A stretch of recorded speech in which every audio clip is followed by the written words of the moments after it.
Second building was constructed on this site and finished in 1824. It looked very much like this building with the exception that it had a wooden steeple.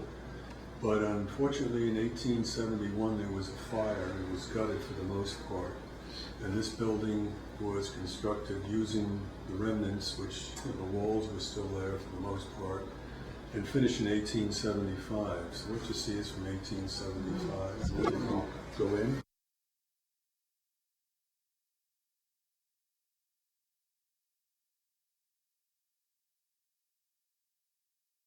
Across the street is a store that has Baxter's on it. It used to be a jewelry store, and now it's an art gallery.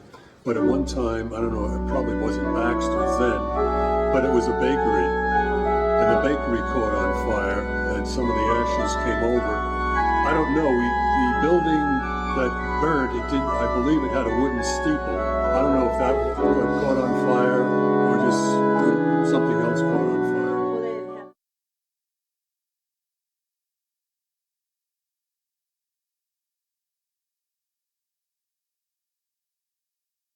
Back in 1875, not having any posts or cross members holding it up.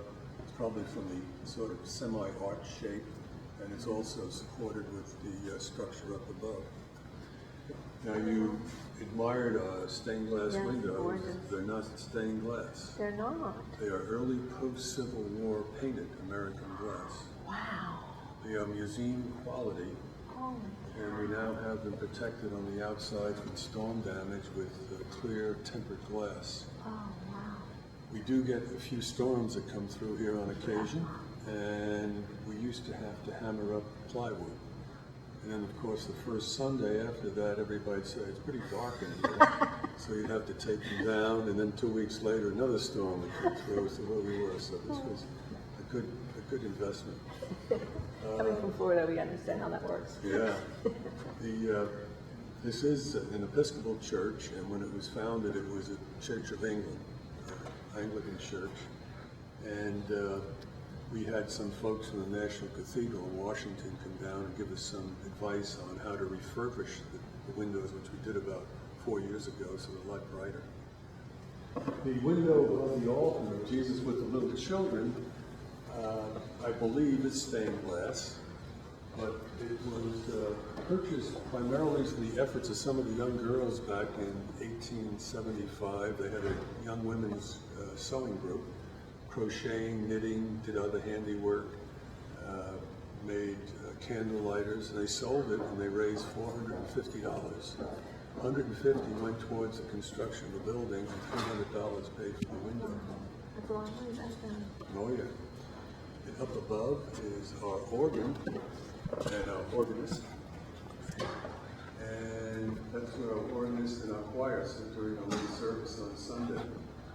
It's a Zimmer and Sons, the organ is, and there's 1,397 pipes. Are we allowed to?